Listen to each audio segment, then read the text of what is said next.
Paul VI. Giovanni Battista Montini was born in Brescia, Lombardy, on September 27, 1897. His father was a successful journalist and a member of the Italian Chamber of Deputies. As a young man, the future pope had such poor health that he was allowed to attend the seminary as a day student. He was ordained at Brescia on May 29, 1920, and sent to Rome for further studies. Having entered the papal diplomatic service, he was sent to Warsaw as secretary to the nuncio.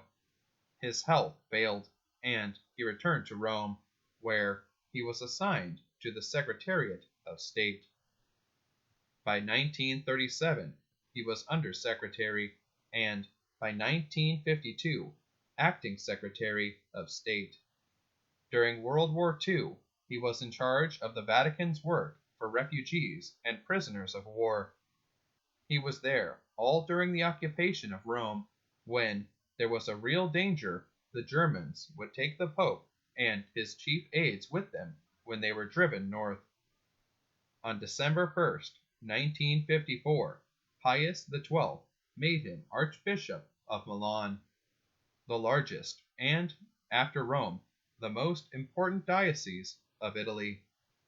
Since Pius XII made no cardinals after 1953, the Archbishop of Milan was not a member of the conclave of 1958, but he was one of the first cardinals made by John XXIII in December of that year. He played a prominent role in the council, and since he was clearly favored by John XXIII, his election as his successor, June 21, 1963, was almost taken for granted. The pontificate of Paul VI will always be linked with the council.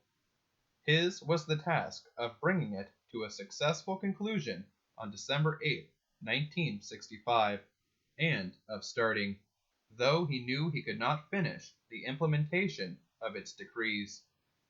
One of its major themes was collegiality, or the collective responsibility of all bishops under the Pope for the general welfare of the Church.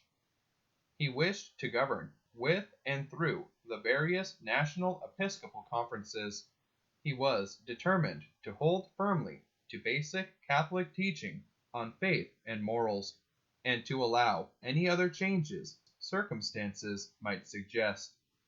Since conditions vary greatly from place to place, and some people had unusual notions of the changes the council had intended, there was some confusion about what could be done. He will be remembered for his work toward the reunion of all Christians, his reaching out to the immense multitudes who belong to non-Christian religions, or to none, his internationalizing the Roman Curia, and his untiring work for peace.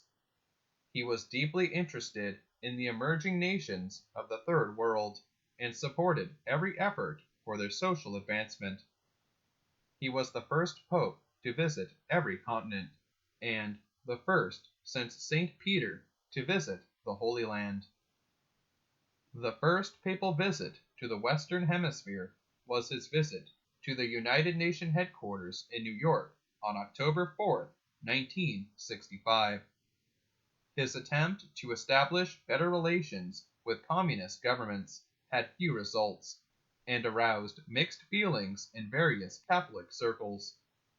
His exceptional capacity for work lasted to the end, which came quite suddenly on August 6, 1978.